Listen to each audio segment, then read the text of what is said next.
বাঁশখালী উপজেলার জলদি পৌরসভার লক্ষ্মী স্কয়ার এলাকায় পরিচালিত মোবাইল কোর্ট অভিযানে অনলাইন ব্যাটিং অ্যাপে জুয়া খেলার সময় 2 যুবককে আটক করা হয়েছে।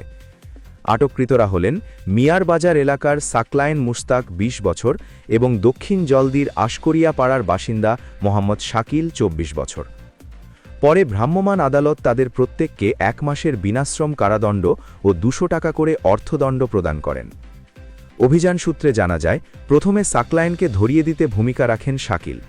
তবে স্থানীয়দের অভিযোগের ভিত্তিতে শাকিলের মোবাইল তল্লাশি করে একাধিক বেটিং অ্যাপের উপস্থিতি পাওয়া যায়। তদন্তে জানা যায়, তারা অনলাইন বেটিংয়ের মাধ্যমে অর্ধলক্ষাধিক টাকা লেনদেন করেছেন। একটি বেটিংকে কেন্দ্র করে সাকলায়েন 8,000 টাকা হারান এবং তা পরিশোধ করেন। পরবর্তীতে শাকিল অতিরিক্ত 12,000 টাকা দাবি করলে তাদের মধ্যে বিরোধ সৃষ্টি হয়। এরই জেরে শাকিল সাকলায়েনকে আইনশৃঙ্খলা বাহিনীর হাতে তুলে দেন। তবে জনতার দাবির মুখে শাকিলের বিরুদ্ধেও তাৎক্ষণিক ব্যবস্থা নেয় মোবাইল কোর্ট। বাঁশখালী থানা পুলিশের সহযোগিতায় পরিচালিত এই অভিযানে নেতৃত্ব দেন উপজেলা সহকারী কমিশনার ও ভূমি ও নির্বাহী ম্যাজিস্ট্রেট মোহাম্মদ ওমর সানি আকন।